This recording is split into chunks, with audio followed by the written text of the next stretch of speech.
নমস্কার বন্ধুরা, লুবনার রাসোইতে আবারও সবাইকে স্বাগত জানাই। আজকে আমি তৈরি করে দেখাচ্ছি পুঁই মিঠুলি তরকারি।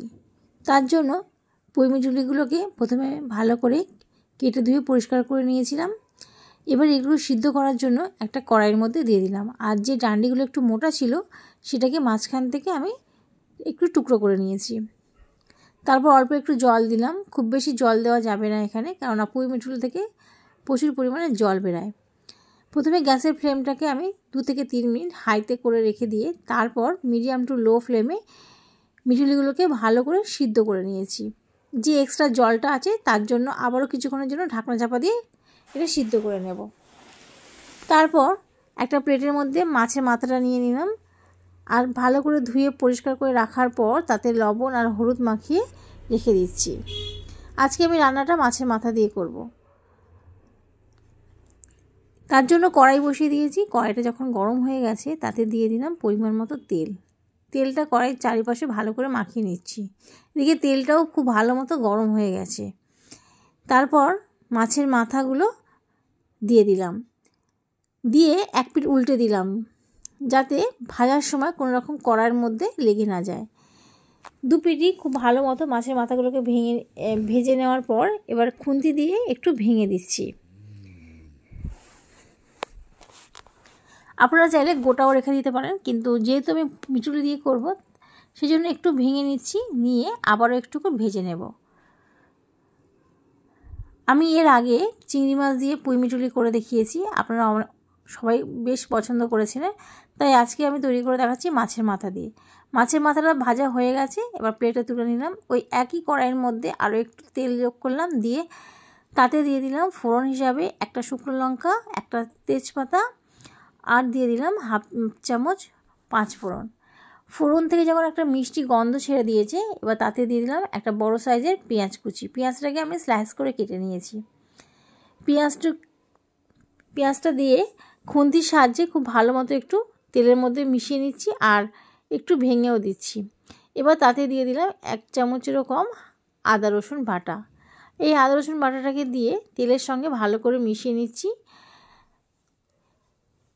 কিছুক্ষণ মিশিয়ে নেওয়ার পর তাতে এবার শুকনো উপকরণগুলো দিয়ে দিচ্ছি। দিলাম লঙ্কার গুঁড়ো হাফ চামচ, হলুদের গুঁড়ো হাফ চামচ, জিরের গুঁড়ো হাফ চামচ আর 1 চামচ ধনের গুঁড়ো। সমস্ত শুকনো মশলাগুলো দিয়ে ভালো করে তেলের সঙ্গে আবারও একটু মিশিয়ে নিলাম। তারপর তাতে দিয়ে দিলাম একটা মিডিয়াম সাইজের থেকে একটু বড় টমেটো কুচি। টমেটো কুচিটাকে দিয়ে তেলের সঙ্গে ভালো করে মিশিয়ে ঢাকনা চাপা দিয়ে রেখে দিলাম। এদিকে রান্নাটা করার জন্য যে সবজি নিয়েছি সেটা দেখিয়ে দিচ্ছি। শিম নিয়েছি 5-6টা, সেটাকে টুকরো করে কেটে রেখেছি। বেগুন ডুমো করে কাটা আছে, আর একটা মিডিয়াম সাইজের আলুকেও ডুমো করে কেটে নিয়েছি।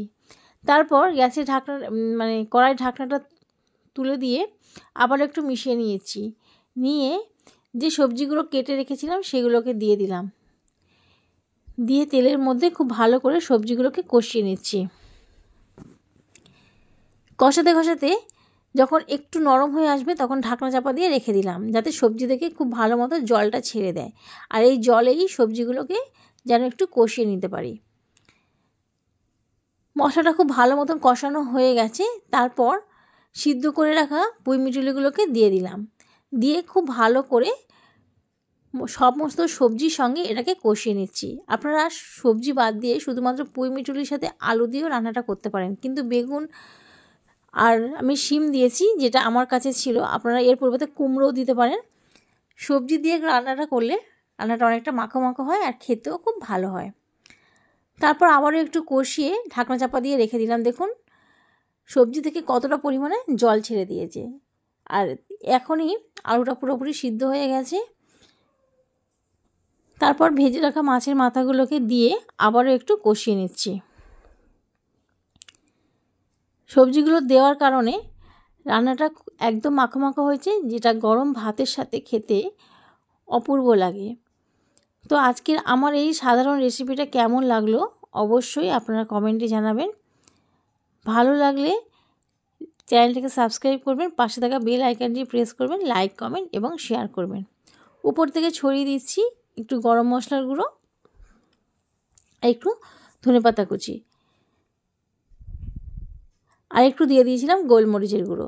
সমস্ত উপকরণগুলোকে দিয়ে আবারও ভালো করে মিশিয়ে নিচ্ছি। নিয়ে তারপর ঢাকনা চাপা দিয়ে কিছুক্ষণ রেস্টে রেখে এই গরম গরম পরিবেশন করব। আর এটা অবশ্যই গরম ভাতের সাথে খেতে অপূর্ব লাগে। আজকে এই পর্যন্ত, আবারও ফিরে আসবো অন্য কোনো দিন অন্য কোনো রেসিপি নিয়ে। ততদিনের জন্য ভালো থাকবেন।